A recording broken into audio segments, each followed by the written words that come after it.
CH2 1 2 3 CH3, इसको मैं इकट्ठा ग्रुप फॉर्म में कंजक्शन वाले फॉर्म में लिखूं तो ये अब देखो, तो अब ये जो है ये कंडेंस्ड फॉर्म है, मतलब इसको हम शो हो रहा है, इसको शो हो रहा है ना, तो इसको हम कहेंगे डिस्प्ले स्ट्रक्चर फार्मूला, जिसमें सारे के सारे एटम्स सेपरेटली हमें अरेंज नज़र आ, जो कि ऑर्गेनिक कंपाउंड्स के आइडेंटिफिकेशन में, सेंसेस में, रिएक्शंस में। अस्सलाम वालेकुम बच्चों, आज हम पढ़ेंगे class 10 federal board chemistry unit number 8 organic chemistry.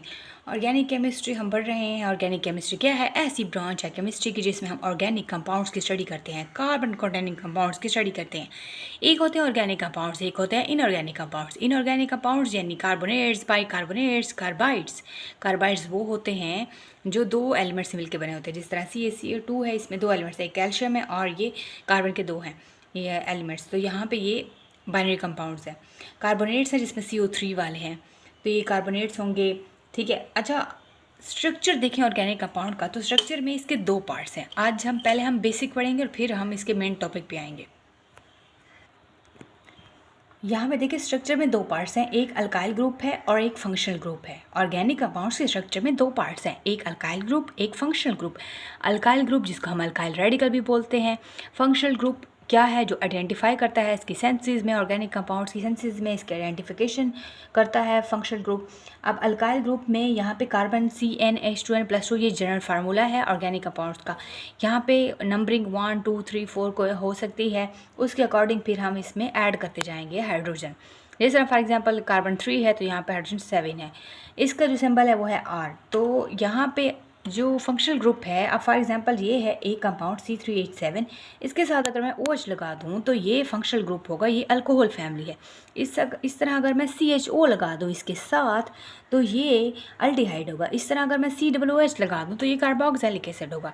ये जो OH है, ये जो CHO है, ये जो COOH है अल्काइल ग्रुप के साथ, ये शो करते हैं इसको फंक्शनल ग्रुप को। तो फंक्शनल ग्रुप क्या है? जो कि ऑर्गेनिक कंपाउंड्स के आइडेंटिफिकेशन में, सेंसेस में, रिएक्शंस में यूज़ होता है। अब फंक्शनल ग्रुप को हम क्लास भी कह सकते हैं, फैमिली भी, होमोलोगस सीरीज भी कह सकते हैं। लाइक फैमिली है हमारे पास अल्केन, तो इसका जो फंक्शनल ग्रुप होगा वो यहाँ पे C डबल बॉन्ड, यहाँ पे C और कार्बन कार्बन के दरमियान सिंगल बॉन्ड होगा। अल्केन की फैमिली में मतलब सारे कार्बन के दरमियान सिंगल बॉन्ड होगा और यहाँ पे हाइड्रोजन इसके साथ होगा लगा हुआ। यहाँ पे अल्कीन है, अब किसी एक कार्बन और उसके दूसरे कार्बन, किसी दो कार्बन के दरमियान में डबल बॉन्ड लगा होगा तो वो अल्कीन होगा। किसी दो कार्बन के दरमियान अगर ट्रिपल बॉन्ड कहीं पे किसी कंपाउंड में है वो अल्काइन है। और अगर अल्काइल ग्रुप के साथ कोई हैलोजन लगा हुआ लाइक फ्लोरीन, ब्रोमीन, आयरीन, तो वो अल्काइल हैलाइड है। अगर अल्काइल ग्रुप के साथ OH है तो वो अल्कोहल की फैमिली है। अगर अल्काइल ग्रुप है और इसके एक साइड पे अल्कोहल है, दोनों साइड्स पे R है और एक दरमियान में ऑक्सीजन है, तो ये ईथर है, ROR। इस तरह CHO अगर लगा हुआ है, कार्बोनाइल ग्रुप लगा हुआ है दरमियान में, एक साइड पे हाइड्रोजन है, एक साइड पे यहाँ पे कार्बोनाइल ग्रुप के साथ हाइड्रोजन है, तो ये अल्डिहाइड है। अल्काइल ग्रुप के साथ कार्बोनाइल ग्रुप जुड़ा हुआ है और इसके साथ एक हाइड्रोजन है, तो ये है अल्डिहाइड, यानी CHO है यहाँ पे, ये CH और O। अगर दोनों साइड्स पे R हैं और दरमियान में कार्बोनाइल ग्रुप है तो ये कीटोन है। लाइक ये दोनों साइड्स पे मिथाइल है, दरमियान में कार्बोनाइल ग्रुप है, CH3 C+O CH3, तो ये कार्बोनाइल ग्रुप है, दरमियान साइड पे मिथाइल ग्रुप है, तो ये कीटोन है, ये कीटोन की फैमिली होगी। Class, family, homologous series. Carboxylic acid अगर दरमियान में अल्काइल ग्रुप के साथ दरमियान में C+O है, OH है, या इसको हम इस तरह भी लिख सकते हैं COOH, तो ये कार्बोक्सिलिक एसिड है, मतलब दो ऑक्सीजन है, एक हाइड्रोजन है, एक कार्बन है, अगर लगा हुआ है इस तरह या इस तरह भी लिख सकते हैं, तो ये कार्बोक्सिलिक एसिड वाली फैमिली होगी। वैलेंसीज ऑफ एलिमेंट, कि एलिमेंट या एटम्स कितने बॉन्ड बना सकते हैं? कार्बन 4 बॉन्ड बना सकता है, हाइड्रोजन 1 बॉन्ड बना सकता है, ऑक्सीजन 2 बना सकता है, फ्लोरीन, क्लोरीन, ब्रोमीन, आयोडीन, इसके आखिरी शेल में 7 इलेक्ट्रॉन्स हैं और इसे 1 चाहिए, तो ये 1 ही बॉन्ड बना सकता है। नाइट्रोजन 3 बॉन्ड बना सकता है, ठीक है, तो ये वैलेंस। अब मॉलिक्यूल्स के अंदर एटम्स होते हैं, एटम्स मिलके मॉलिक्यूल्स बनाते हैं और उन्हीं एटम्स को हम शो कर रहे होते हैं, arrangement arrangement of atoms in a molecule. तो ये जो अरेंज करके हमने लिखा है एटम्स को, इसको हम कहते हैं स्ट्रक्चर फार्मूला। यानी जो मालिक्यूलर फार्मूला है उसको हमने स्ट्रक्चर के फॉर्म में, अरेंजमेंट के फॉर्म में, एटम्स अरेंजमेंट के फॉर्म में लगाए हैं, लिखे हैं। मालिक्यूलर फार्मूला को स्ट्रक्चर फॉर्म में एटम्स को अरेंज कर दिया है, तो इसको हम स्ट्रक्चर फार्मूला कहते हैं। लाइक इस तरह हमारे पास अभी था C3H8 वाला कंपाउंड, यानी प्रोपेन था हमारे पास C3H8। तो कैसे, अब मेरे पास एक कंपाउंड है जिसका नाम है C3H8।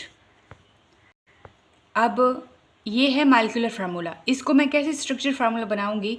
देखो यहाँ पे देखें तो ये एक, ये दो, ये तीन कार्बन है, हाइड्रोजन फिर लगाते हैं। 1 2 3 4 5 6 7 8 हाइड्रोजन लगे हैं। C3H8 ये है हमारे पास प्रोपेन। यानी एटम्स को हमने अरेंज कर दिया है, उनका स्ट्रक्चर बना दिया है। हमने मालिक्यूलर फार्मूले से स्ट्रक्चर फार्मूला बना दिया, हमने एटम्स दिखा दिए हैं, शो कर दिए हैं, तो इस चीज़ को हम कहेंगे स्ट्रक्चर फार्मूला। ये अरेंजमेंट दिखाई है हमने। अभी पीछे हमने एग्जांपल पढ़ी है, एग्जांपल्स पढ़ी थी अभी प्रोपेन की। तो यहाँ पे देखें प्रोपेन, इसके अब ये स्ट्रक्चर है, तो ये वही तरह बना हुआ। तो ये जो हम स्ट्रक्चर दिखा रहे हैं, अब ये जो शो हो रहा है, इसको शो हो रहा है ना, तो इसको हम कहेंगे डिस्प्ले स्ट्रक्चर फार्मूला, जिसमें सारे के सारे एटम्स सेपरेटली हमें अरेंज नज़र आ रहे होते हैं। लाइक ये कार्बन इसने बॉन्ड बनाया हाइड्रोजन के साथ, ये सारे हमें नज़र आ रहे हैं।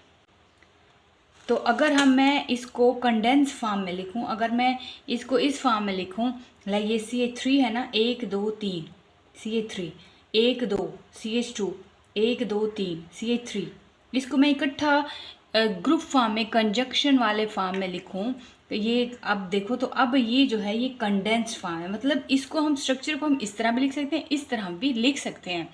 यहाँ पे स्ट्रक्चर फार्मूला की 2 टाइप्स हैं, एक डिस्प्ले फॉर्म है ये जो अभी दिखाई है, और एक कंडेंस है। कंडेंस में जो एटम्स हैं वो जुड़े हुए होते हैं, बॉन्ड शो नहीं हो रहे होते प्रॉपर, लेकिन इसमें बॉन्ड शो हो रहे होते हैं। स्ट्रक्चर फार्मूला है जिसमें हम मालिक्यूलर फार्मूला के अंदर जो एटम्स होते हैं उनको हम मालिक्यूलर फार्मूला से हम स्ट्रक्चर फार्मूला ड्रा करते हैं। वो जो हम मालिक्यूलर फार्मूला हमारे पास C3H8 था, हमने इसको स्ट्रक्चर के फॉर्म में दिखाया, तो ये स्ट्रक्चर फार्मूला है। स्ट्रक्चर फार्मूला की 2 टाइप्स हैं, एक है डिस्प्ले और एक है कंडेंस। डिस्प्ले में हमें सारे एटम्स के बॉन्ड नज़र आ रहे होते हैं, शो हो रहे होते हैं, लेकिन जो कंडेंस है उसमें एक इकट्ठा ग्रुप के फॉर्म में अरेंजमेंट शो हो रही होती है, तो इसको हम कहते हैं कंडेंस फार्मूला। ये देखो टाइप्स देखें तो एक डिस्प्ले है और एक कंडेंस है। डिस्प्ले में सारा का सारा स्ट्रक्चर फार्मूला, उसके बॉन्ड शो हो रहे होते हैं। जो सिंगल बॉन्ड है, अब ये सारे ऊपर अब सिंगल बॉन्ड वाले थे, सिंगल बॉन्ड को हम ये 1 लाइन से शो कर रहे थे। अगर अल्कीन वाले हैं तो उसको डबल से करेंगे, अगर ट्रिपल बॉन्ड वाले हैं तो उसको 3 लाइन से करेंगे। यानी उसमें किसी एक जगह पे यहाँ पे हो सकता है, यहाँ पे डबल बॉन्ड हो सकता है तो वो अल्कीन होगी, अगर यहाँ पे कहीं पे 3 हम लगा दें तो वो ट्रिपल बॉन्ड होगा, ठीक है, तो उसका अलग स्ट्रक्चर होगा। अब यहाँ पे लिखा हुआ है कि display formula drawn with the molecular strength and flat and, यानी कि मालिक्यूलर फार्मूला से ही डिस्प्ले फार्मूला बनाया जाता है। ये जो अभी हमने स्ट्रक्चर बनाया ये मालिक्यूलर फार्मूला से देना है, ये बिल्कुल स्ट्रेट होता है, इसमें सारे सारे हमें एटम्स नज़र आ रहे होते हैं। अब यहाँ पे हमने प्रोपेन का बनाया, अगर हम पेंटेन का बनाए तो पेंटेन, पेंट फॉर 5 और एन अभी यहाँ पे अल्केन है। तो हमने अभी जनरल फार्मूला पढ़ा है कि जनरल फार्मूला CnH2n+2 होता है। तो पेंटेन 5 है, तो अगर 5 कार्बन है तो हाइड्रोजन होंगे 12। कैसे? Cn है और यहाँ पे इसको Cn है 5 और 5 को मल्टीप्लाई करो 2 से तो ये आएगा, यहाँ पे 5 को मल्टीप्लाई करो 2 से तो वो आएगा 10 और यहाँ पे 2 ऐड करेंगे तो 12, तो हाइड्रोजन 12। तो ये आपने कर लेना है इस तरह। तो ये पेंटेन है, पेंटेन के हम 5 लगेंगे, 1 2 3 4 5, 5 कार्बन, ऊपर नीचे यहाँ पे हाइड्रोजन लगे हुए हैं, एक साइड पे हाइड्रोजन आएगी। नेक्स्ट वही कंडेंस स्ट्रक्चर फार्मूला है जिसमें हमें कार्बन एटम्स चेन की फॉर्म में नज़र आ रहे होते हैं, लेकिन जो हाइड्रोजन एटम्स हैं वो हमें ग्रुप की फॉर्म में, अटैच्ड फॉर्म में नज़र आ रहे होते हैं, तो इसको हम कहते हैं कंडेंस फार्मूला। नेक्स्ट कुछ होते हैं एब्रीवेशंस भी होती हैं जो कि यूज़ हो रही होती है कंडेंस फॉर्म में। लाइक हमारे पास अगर यहाँ पे CH3 है तो हम इसको मिथाइल बोलते हैं, अगर हम इसे एक और H रिमूव कर दें तो ये मिथाइलिन बन जाएगा, ठीक है। ये आप आगे आगे पढ़ेंगे, वो बहुत आसान है, ठीक है। तो आज हमने क्या पढ़ा? हमने ऑर्गेनिक कंपाउंड्स पढ़े हैं, हमने इनऑर्गेनिक के बारे में थोड़ा सा देखा, फिर हमने फार्मूले के बारे में देखा, स्ट्रक्चर फार्मूला क्या होता है, डिस्प्ले उसके टाइप्स पढ़ी, डिस्प्ले और कंडेंस फार्मूला क्या होता है, ये हमने देखे। ठीक है, तो यहाँ तक कमेंट्स ज़रूर पूछेगा, और वीडियो अच्छी लगे तो लाइक कमेंट से ज़रूर कर दे। मिलते हैं नेक्स्ट लेक्चर में, अपना ख्याल रखिएगा। थैंक यू सो मच, अल्लाह हाफिज़।